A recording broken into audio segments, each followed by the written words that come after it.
Estamos en el cuarto seminario de innovación educativa que TICMAS organiza en la Feria del Libro. Vamos a tener un panel exquisito, un placer que nos damos. Se llama La inteligencia artificial al servicio de la educación y participan Mariana Mayo y Mariano Giacomino. Voy a leer un poco quiénes son. Yo creo que ninguno de los dos necesita una gran presentación porque los que estamos en educación los conocemos mucho. Pero igual es como cuando sube Federer a una cancha y empiezan a decir cosas. Mariana Mayo es educadora, es escritora, especializada en tecnología educativa. Algunos de los títulos que, de hecho, hemos hablado en este mismo auditorio es Educación en Pandemia. Ese libro hablamos en 2022. Reinventar las clases en la universidad, enriquecer la enseñanza. Es miembro del Consejo Nacional de Calidad de la Educación de Argentina. Y uno de sus ensayos más recientes, uno de los tantos ensayos que ha escrito, se llama Híbrida, enseñar en la universidad que no vimos venir. Mariano Giacomino es líder en educación en Microsoft, pasó por un montón de empresas de tecnología, lo que les da una mirada un poco más crítica sobre la industria. Trabajó en IBM, en Wonderway, en Intel, en AWS. Es un amigo de la casa con quien siempre lo tenemos como un referente y además ninguno de los dos, por ocupaciones múltiples, están dando pocas charlas, no es fácil traerlos, así que se hayan sumado a esta charla, a participar en el seminario, es realmente una gran alegría. Con Mariano estuvimos el año pasado en el seminario y también en un taller que hicimos. Ni bien la inteligencia artificial había surgido y todos los docentes nos mirábamos las caras pensando qué va a pasar de nosotros, ahí estaba él para contarnos qué iba efectivamente a pasar. Gracias a los dos por estar aquí. La primera pregunta es genérica, la pueden tomar y desde donde quieran, la dejo lo más abierto posible. Como título les digo, impacto de la inteligencia artificial en la educación. En noviembre de 2022 apareció ChatGPT, todos nos empezamos a ver la cara, ya llevamos casi un año y medio largo en esto, entonces, ese impacto, ¿cómo lo podemos mirar ahora? Bueno, hola, ¿qué tal? Qué gusto verles, caras queridas, conocidas. A ver, creo que estamos arrancando, a pesar de que ya llevamos este año y medio en esta escena de inteligencia artificial generativa. Lo que está pasando es lo incipiente y tiene que ver con la decisión de las políticas, de las instituciones y en algunos casos de los docentes y de los estudiantes mucho más de lo que creemos o nos gustaría, de involucrarse y empezar a experimentar con inteligencia artificial generativa desde sus diversas caras. Creemos que hay una cuestión central cuando nos dedicamos a la educación. Acá tenemos excelentes ejemplos y tiene que ver con decir, esto no nos es ajeno, tenemos que meternos, tenemos que entenderlo, tenemos que comprender los alcances, los límites, las posibilidades, las preocupaciones que genera, pero definitivamente hay una puerta que se abre que tiene que ver con la posibilidad de experimentar, de tocar, de jugar, de explorar, de mirar. Y ahí decir, bueno, ¿esto va a traer un impacto para la educación? Eso lo vamos a decir nosotros como comunidad educativa, desde las políticas, desde las instituciones y por supuesto desde cada uno de los profesionales de la educación. Ahora quiero agregar un tema, ¿no? A veces estas cuestiones cuando empiezan a aparecer abren muchísimas dudas. Entonces, cuando aparece Internet nos trajo dudas, los ambientes de alta disposición tecnológica nos trajo otras dudas. Muchos de nosotros fuimos parte de esos debates. La pregunta es qué nos pasa con un fenómeno que arranca con tanta fuerza, tanta rapidez y que es de una manera tan sorprendente, y esto tiene que ver con el tipo de interacción que ofrece, reconocida por los estudiantes. Para empezar a hablar hay un impacto claro y es que la inteligencia artificial generativa está empezando a hackear la evaluación todas las veces que la evaluación mantiene su estructura clásica. No estoy hablando del modelo Fontán, claramente. Estoy hablando de todas las veces que mantiene su estructura clásica. Lo que teóricamente podían resolver los estudiantes con más o menos fuerza, garra, comprensión, hoy agarran y dicen, y bueno, acá encuentro la respuesta y parece que la hubiera hecho yo. Eso es un golpe fuertísimo y nosotros no podemos perder tiempo. Buenísimo, gracias Mariano. Voy a sumar algo a esto, es que Hoy la versión de Windows ya incorporó en versión beta el Copilot al lado del botoncito como para volver a escritorio. O sea que la inteligencia artificial está a un clic de distancia. Sí, a ver, ¿qué tal? Primero, buenas tardes y gracias por la invitación. Buenas tardes y gracias por estar. Voy a ir un segundo atrás. La inteligencia artificial, digamos, la venimos escuchando hace varios años y a veces nos preguntamos por qué en el último año y pico, 2 años, empezamos a verlo reflejado en el día a día. La inteligencia artificial no es nueva, arranca por allá por el 1950 con esta necesidad de tratar de emular el cerebro humano a través de las máquinas. Eso fue evolucionando. A partir de 1950 ya aparece lo que es lo que llamamos machine learning, esta posibilidad de ir aprendiendo de datos que van aprendiendo de datos. Ya empieza a evolucionar el modelo de inteligencia artificial. Ya nos vamos a 2017 y ahí aparece lo que son las redes neuronales o el deep learning, y ahí ya realmente el modelo de inteligencia artificial empieza a poder predecir y tomar decisiones de forma autónoma. Pero ¿qué pasó hace poquito? A partir de 2020 aparece la inteligencia artificial generativa, y eso es lo que realmente es donde sí realmente hay un cambio de paradigma. ¿Por qué? Porque ya empieza a haber una inteligencia artificial que le llamamos generativa, que es capaz de analizar vasta cantidad de datos o parámetros, miles de millones de datos, y poder dar información en un lenguaje natural. Antiguamente nosotros usábamos la inteligencia artificial para determinar o definir o analizar determinado acontecimiento. La inteligencia artificial generativa es capaz de analizar imágenes, textos, desarrollo de código. Entonces realmente hay un cambio. Volviendo a la pregunta que decía Patrick, ¿por qué Microsoft empieza a involucrarlo? ¿O por qué empieza a involucrar Microsoft? Microsoft hace 3 años invierte fuertemente en OpenAI. No sé si la conocen, OpenAI, es una empresa que creó Elon Musk, entre otros, y donde Microsoft invirtió fuertemente, y lo viene haciendo ya hace 3 años, en el desarrollo de la infraestructura que sea capaz de alojar estos grandes modelos de lenguaje de datos.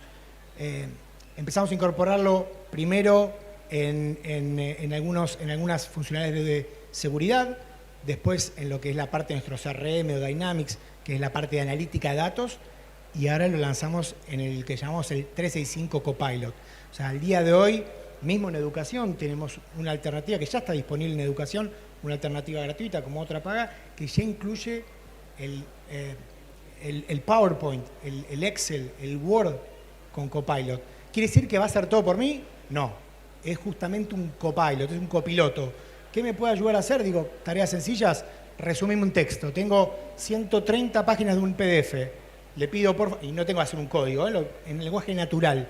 Por favor, reducime este código, este texto en 10 renglones, y me lo devuelve. O pasame este PDF a un PowerPoint. O dame un resumen de los mails que tengo hoy pendiente de responder, y ayúdame a responderlos. O sea, lo que empieza a generarse hoy por hoy, o lo que empieza a dar capacidades al individuo, estas herramientas son realmente asombrosas. Ahora, una de las preguntas que hizo Lilian de Matei, no sé si todavía siguen en la audiencia o estaba recorriendo. Ya está Lilian. Una de las preguntas que hizo Lilian en su presentación, que fue muy desafiante, ella hablaba sobre deportistas de alto rendimiento, pero en un momento pregunta, ¿es posible maximizar la creatividad y la innovación con la inteligencia artificial? Yo quiero ir a ese punto. Mariano, con mucha lógica, dice, la inteligencia artificial se convierte en un copiloto que nos va a potenciar.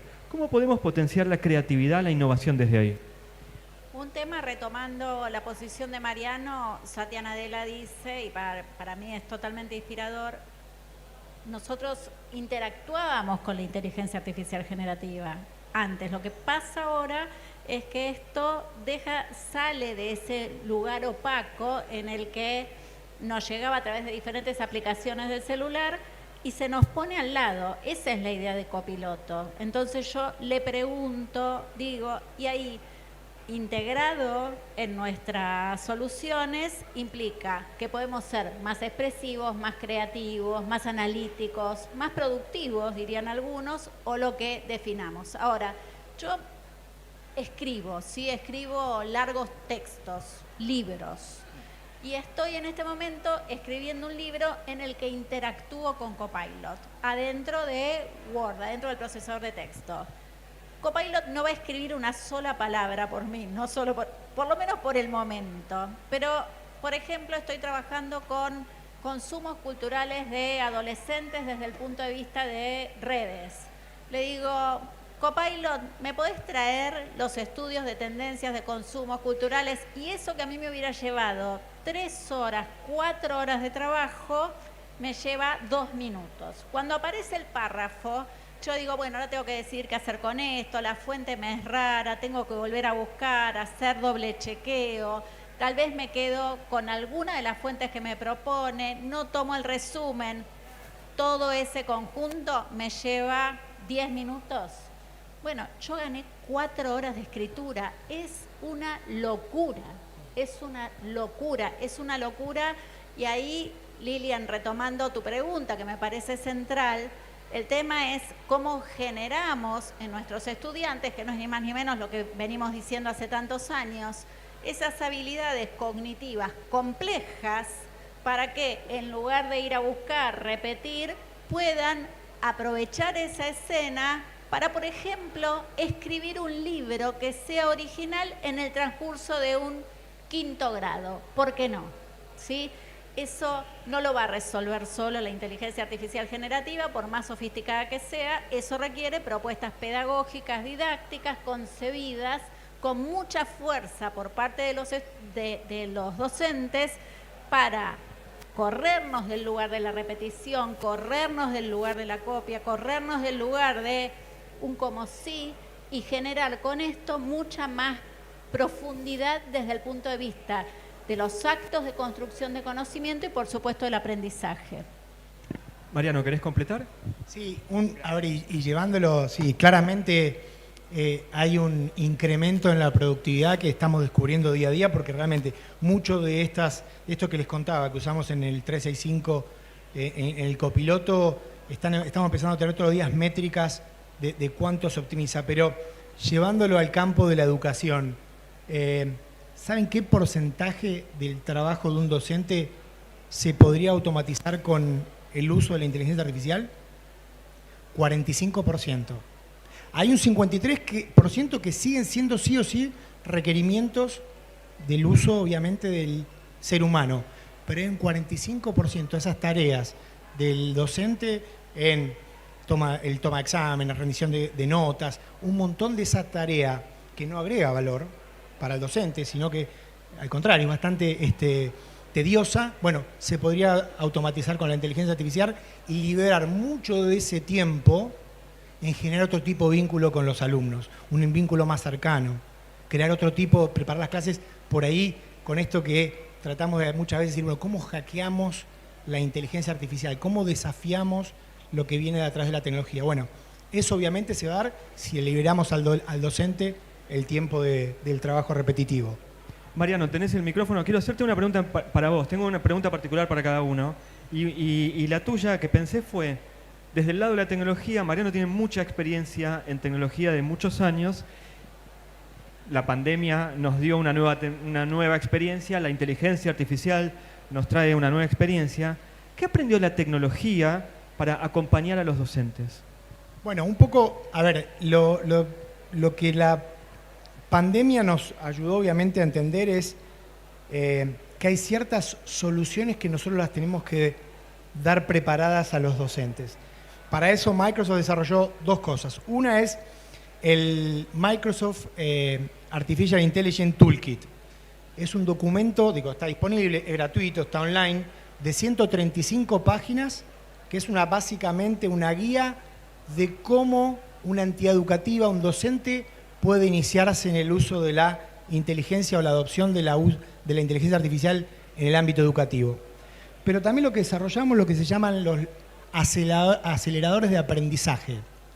¿Qué son estos aceleradores de aprendizaje? Obviamente, esto es no solamente tecnología, obviamente se trabajó mucho con pedagogos, especialistas en educación, que son básicamente soluciones, si quiere decir out of the box, o soluciones preparadas para satisfacer una determinada necesidad en del proceso educativo. Algunas fundacionales, como son, por ejemplo, el Learning Coach o Reading Coach, que es básicamente un asistente personal que va a ayudar a los estudiantes en el proceso del aprendizaje de lectura.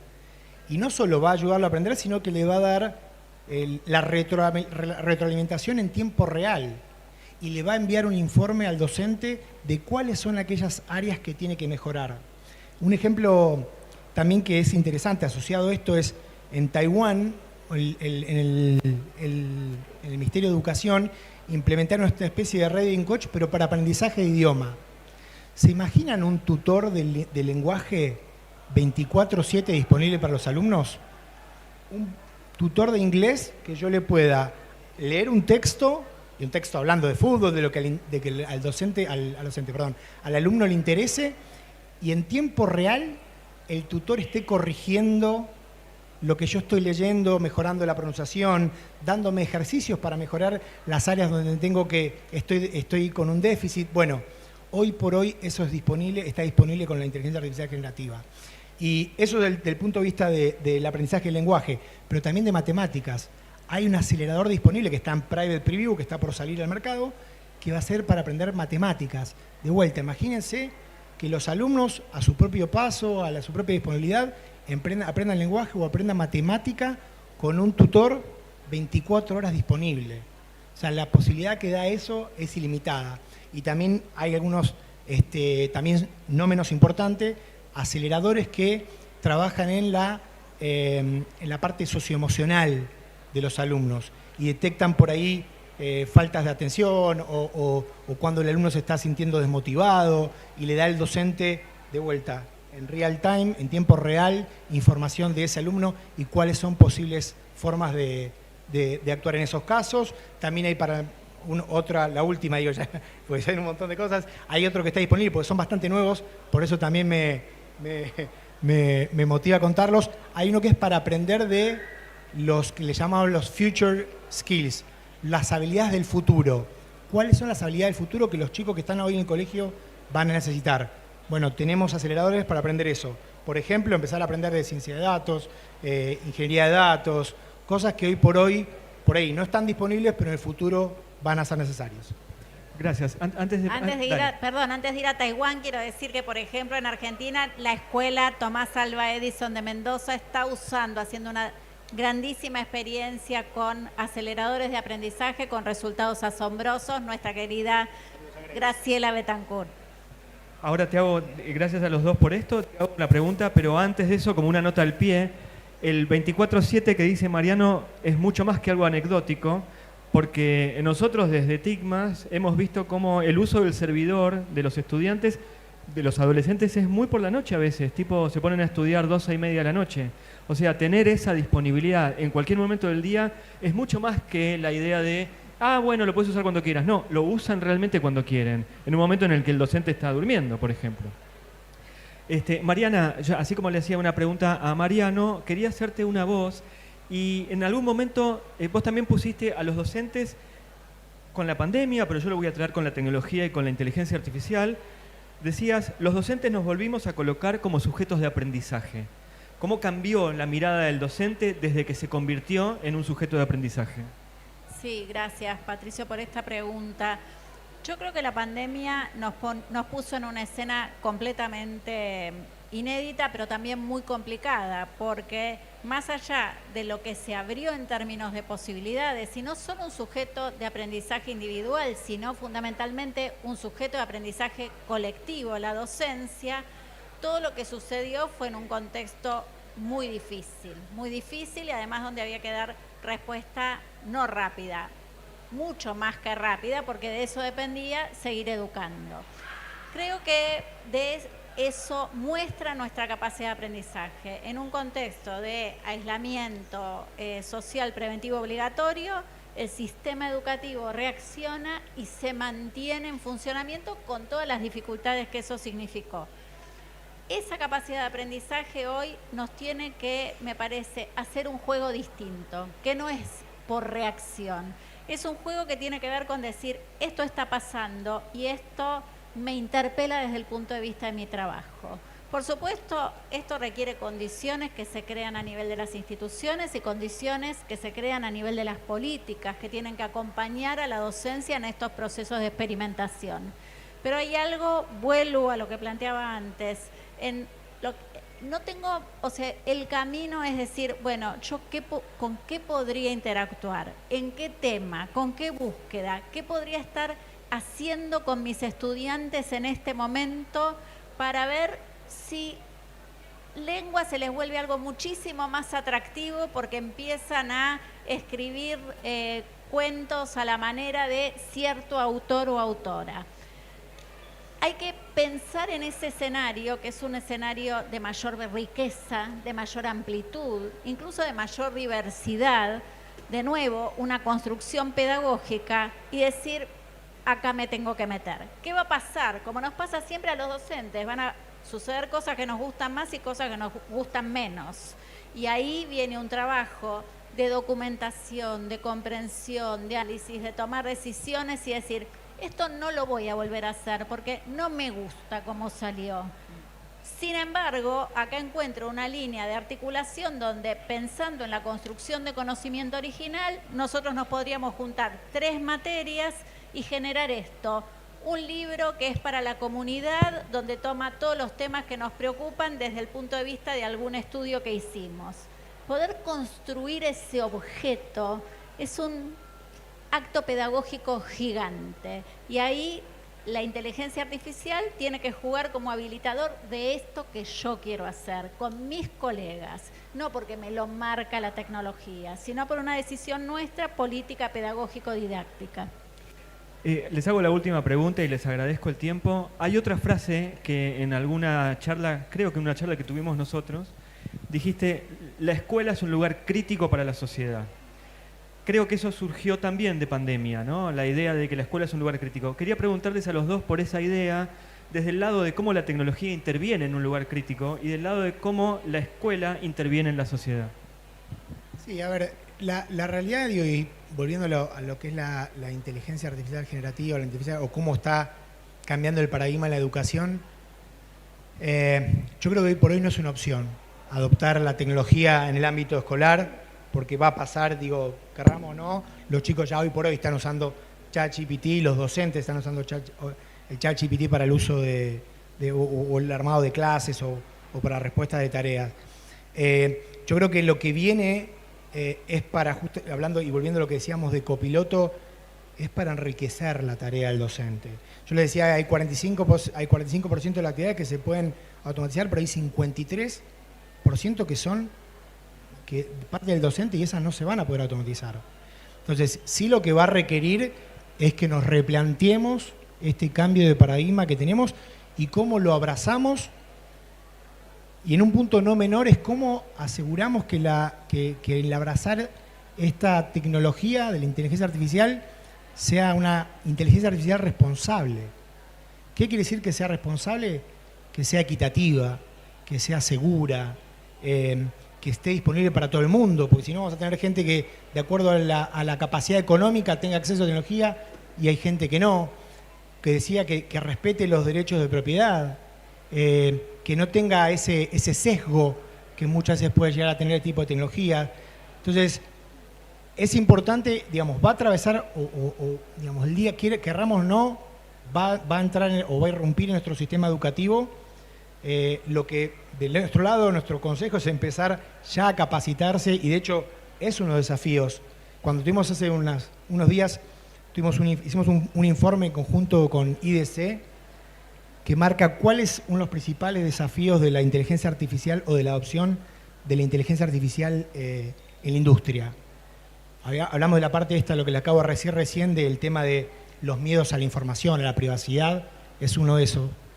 Pero el otro más importante y que representa mayor porcentaje es la falta de las capacidades o los skills en conocimientos de ciencia de datos, manejo de datos, ingeniería de datos. Con lo cual, importante el tema de la inteligencia artificial responsable, importantísimo capacitar a los tanto alumnos, docentes y futuras generaciones, pero siempre haciéndolo, como hablamos recién, en este marco de responsabilidad. suscribo todo lo que Mariano acaba de plantear. Creo que la escuela tiene que mirar este tipo de fenómenos y los que vengan de una manera crítica. Ahí donde hay un sesgo hay que ir a desarmarlo, ahí donde hay un patrón que no es inclusivo hay que ir a identificarlo y decir no es por acá. Hay que trabajar muchísimo con nuestros estudiantes para que esto de nuevo los ayude a comprender más genuina y profundamente, para que les permita construir conocimiento original, para que les permita generar intervenciones en términos de soluciones para la comunidad, en una escena en la que los preparamos para una mirada acerca de lo que viene después que les traiga más inclusión. Mariano hablaba de cómo hacemos con esto una escena responsable, donde prime la equidad. Esa es una construcción que la vamos a tener que hacer desde el sistema educativo y me parece que si hay algo que el sistema educativo tiene que hacer cada vez que se genera un momento de estas características es pensar que lo que trae tiene que redundar siempre en una inclusión mucho más profunda de cada uno de sus estudiantes.